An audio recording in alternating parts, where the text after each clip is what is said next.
Buenas noches, hermanos y hermanas de la Iglesia Templo Bíblico Monte Plata, y también buenas noches a todas las personas que conectan con nosotros a través de este medio. Que el Señor les bendiga a todos y a todas.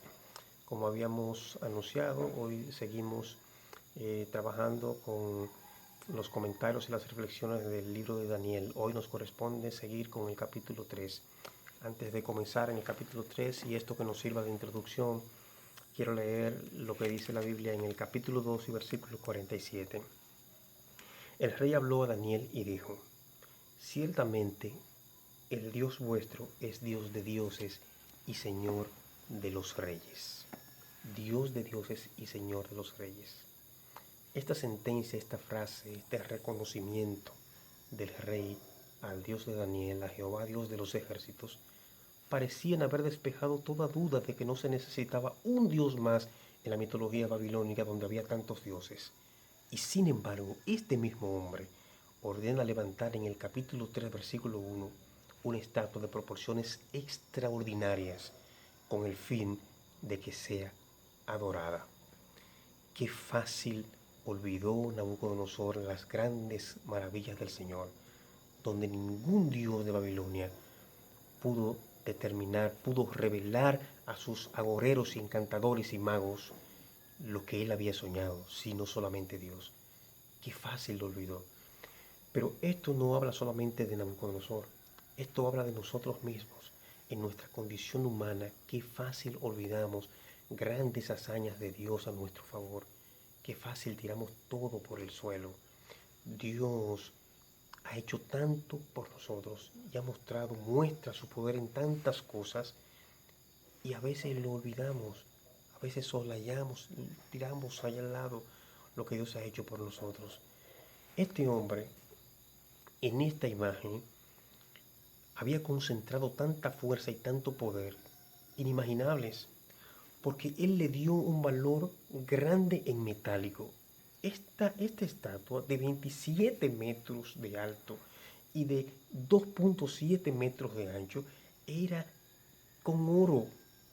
El valor en metálico era tremendo, pero el valor sentimental de esta estatua, grande, porque esa estatua era una personificación de él mismo.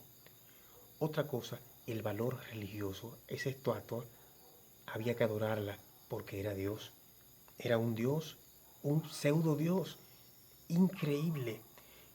Y era capaz de enviar a cualquiera al horno de fuego si se resistía a la adoración de dicha imagen.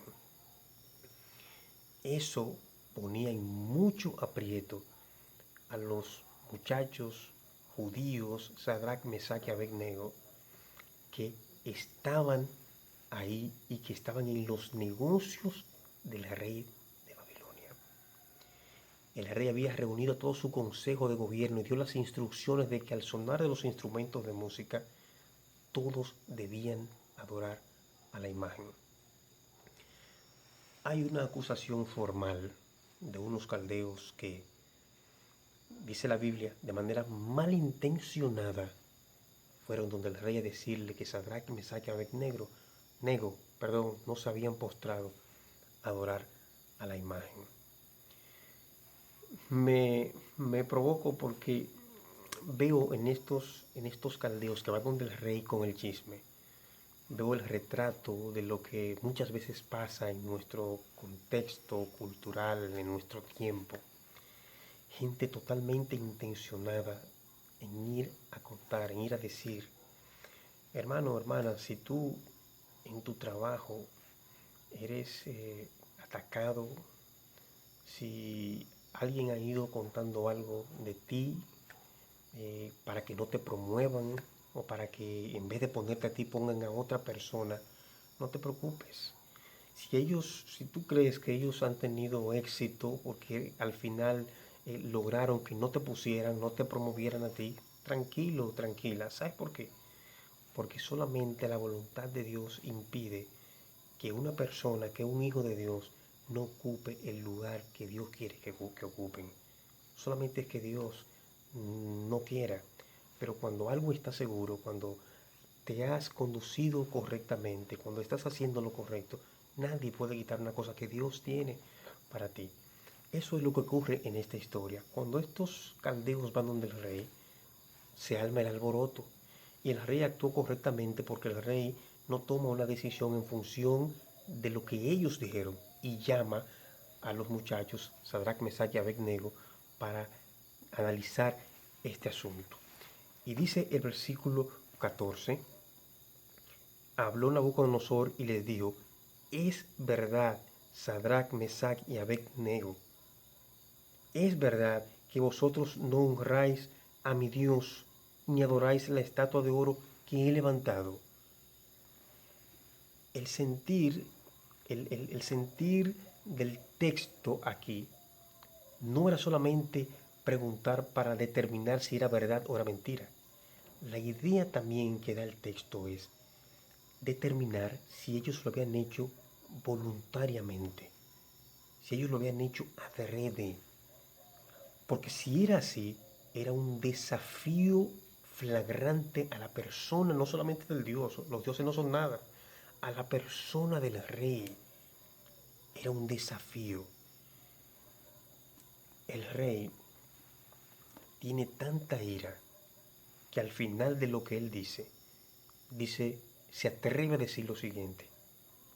¿Y qué Dios será aquel que os libre de mis manos? ¿Qué Dios será aquel que os libre de mis manos? El rey estaba convencido porque él tenía patria potestad de que nadie podría librarse de sus manos si él decidía quitar la vida a alguien. La patria potestad lo que habla era de que ellos tenían poder sobre la vida de las personas. Ningún rey era sometido penalmente por el quitarle la vida a una persona del reino, nadie.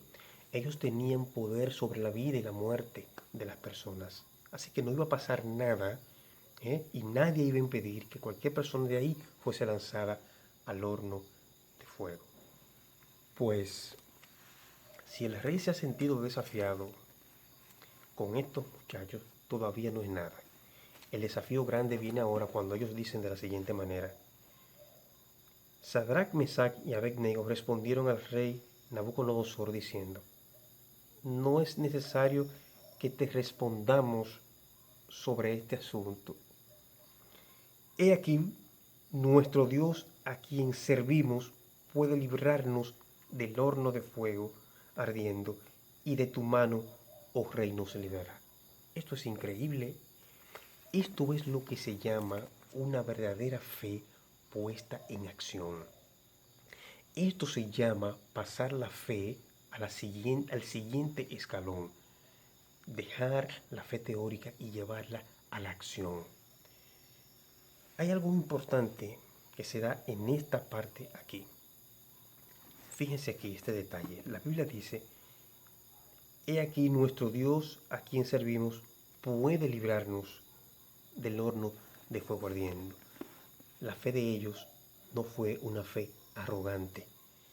La fe consistió en ese punto específico, en estar claro de que Dios tenía el poder de librarlos, que Dios tenía fuerza para librarlos si era su voluntad. Oigan esa parte, si era su voluntad, y ellos lo dicen aquí, y si no, o sea, si Dios no nos libra, y si no, sepas, oh rey, que no serviremos a tus dioses, tampoco adoraremos a la estatua que has levantado. Hay veces que el creyente ora, que el creyente cree, que el creyente pone algo en las manos del Señor y sencillamente no ocurre como esperábamos. Significa en el 100% de las veces que no lo pedimos con fe. Usted muchas veces no ha pedido con la seguridad de que Dios va a hacer o que Dios tiene el poder de hacer lo que usted está pidiendo y no pasa nada. No necesariamente es porque usted no haya tenido fe. Lo que pasa es que sobre todas las cosas está la voluntad de Dios. Vamos a analizar lo siguiente. El Señor Jesucristo en el Monte de los Olivos, o en el Monte de las Olivas, como algunos prefieren decirle, Él dice en su condición humana, Padre, si es posible, pase de mí esta copa sin que yo la beba. Y en ese entonces el Señor tenía grandes gotas de sudor que eran como de sangre, pidiendo de esta manera, si es posible, pase de mí esta copa sin que yo la beba. Habiendo pedido eso, el Señor terminó en la cruz. Significa que el Señor pidió y no tuvo fe, porque lo que Él pidió no se le concedió en ninguna manera. La voluntad de Dios es, según el libro de Romanos, agradable y perfecta. Al final, díganme ustedes que han creído al Señor, si no fue agradable y perfecto que se hiciese la voluntad de Dios. Y el mismo Señor en la oración dice que no se haga mi voluntad sino la tuya.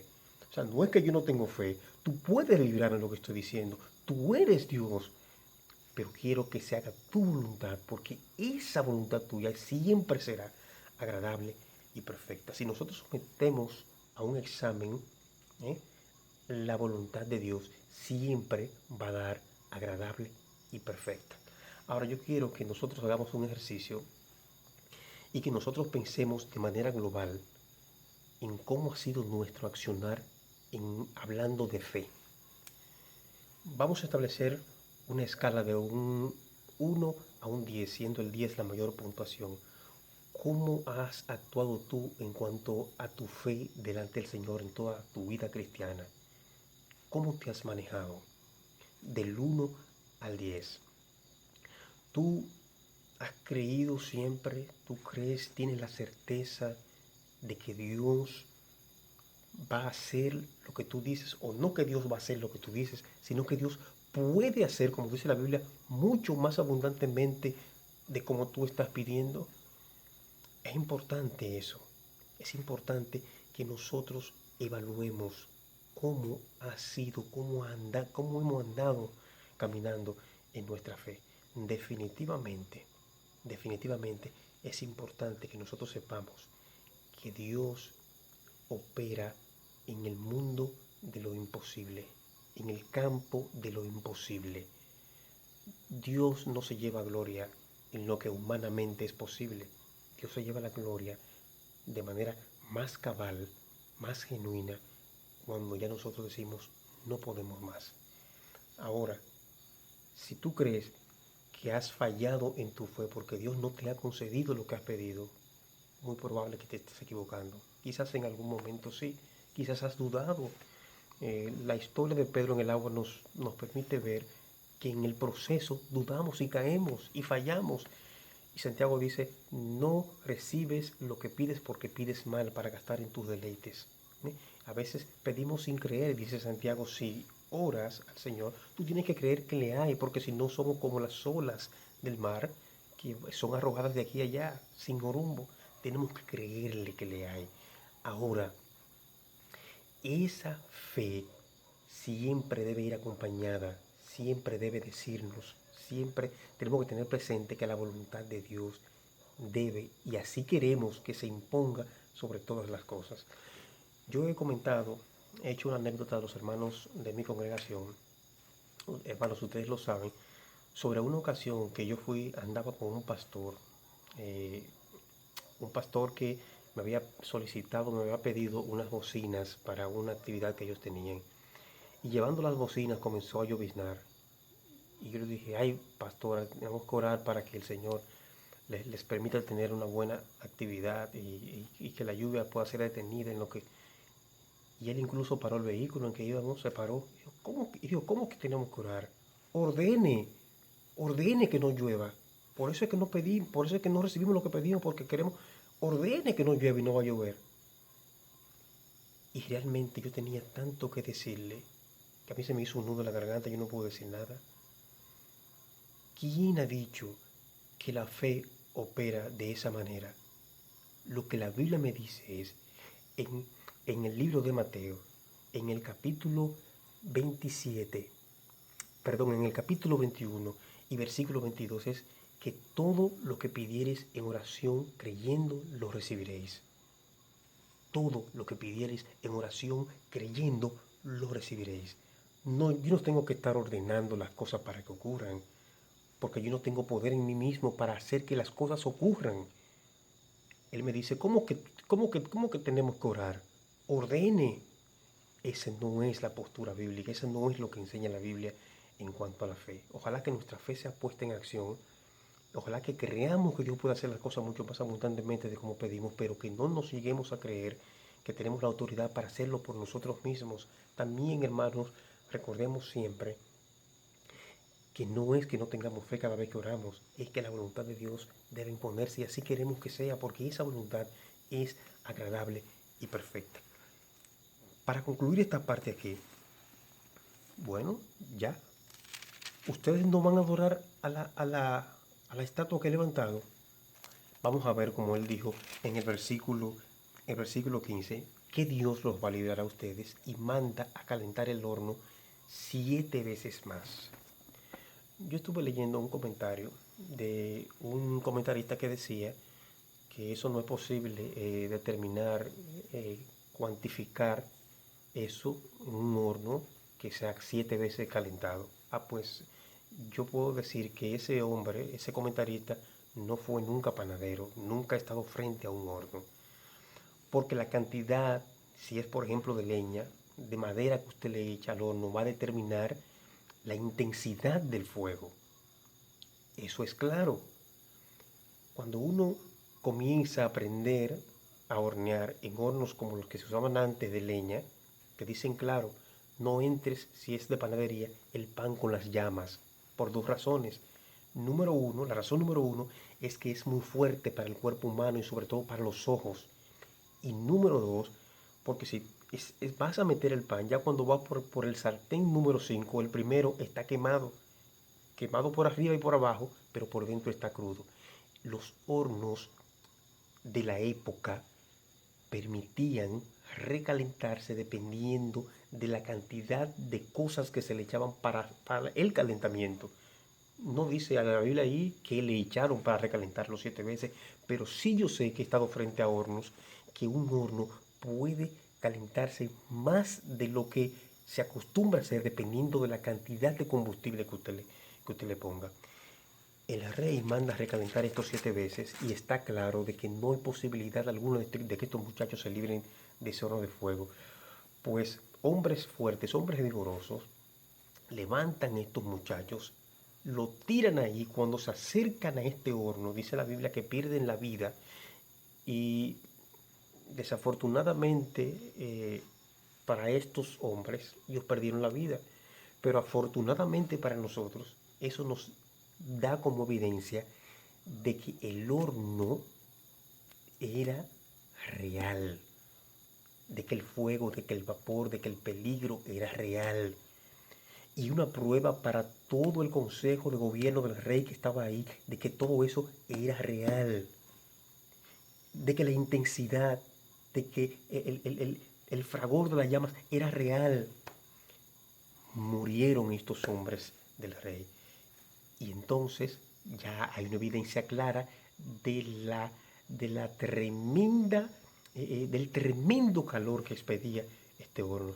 Y cuando caen Sadrach, Mesach y Abednego allá adentro, son lanzados atados y de repente, ustedes pudieron leer la historia, sin embargo, se pasean 4 personas dentro. Y no hubo nada más espantoso para el rey ver 4 personas. Hubieron muchas cosas ahí. Porque lo primero es que no le estaba pasando absolutamente nada. Esa es la número uno. Número dos, que eran 3 y ahora son 4. Número 3, que ellos están como si nada paseándose dentro. Están sueltos. Yo no sé si yo creo que este milagro, esto que ocurre aquí, esto debe estar en el top 10 de los milagros de la Biblia, definitivamente. No hay para mí algo más extraordinario que esto aquí en estos milagros del libro de Daniel. De verdad, es tremendo Dios cuidando a sus hijos. Cuando pases por el fuego, ¿eh? Cuando pases por las aguas, no te negarás. y cuando pase por el fuego no te quemarás, la llama no arderá en ti. Dios cumpliendo su palabra ahí. El rey entonces llama a Sadrach, Mesach y Abednego porque él no puede creer lo que está viendo. Y él le pregunta a los que están con él ahí, pero no eran tres. Sí, eran tres, pero yo estoy viendo cuatro y el cuarto es semejante al Hijo de los Dioses.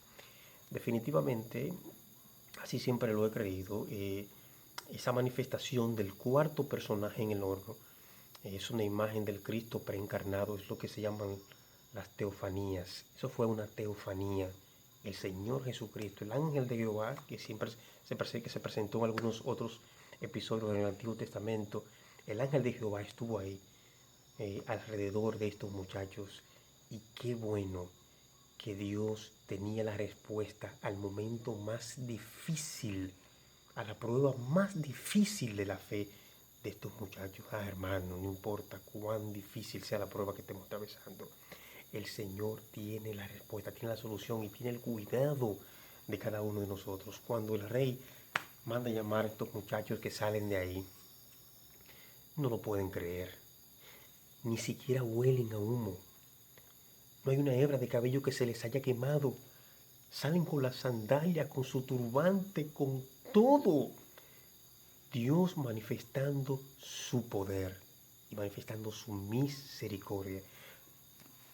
Nabucodonosor dice de la siguiente manera: entonces Nabucodonosor dijo, bendito sea el Dios de ellos, de Sadrach, Mesach y Abednego, que envió su ángel y los libró a sus siervos, que confiaron en él y que no cumplieron el edicto del rey. Óigame esto, el rey está diciendo una bienaventuranza a estos muchachos porque no cumplieron la palabra del mismo que era el rey. Tremendo, Dios hace maravillas, hace maravillas. Y entregaron sus cuerpos antes que servir, adorar a otro Dios que su Dios. Miren mi hermano, miren mi hermana, eso fue un evento extraordinario. Oigan lo que el rey dice, ellos entregaron sus cuerpos antes que servir a otro Dios. Hermanos, lo que dice la Biblia, que presentemos nuestros cuerpos en sacrificio vivo, santo, agradable a Dios, que es nuestro culto racional. Si las pretensiones de aquellos caldeos fue que a Sadrach, Mesach y Abednego primero los quitaran, los destituyeran o que los mataran, ahora se llevan la tremenda sorpresa. Versículo 30.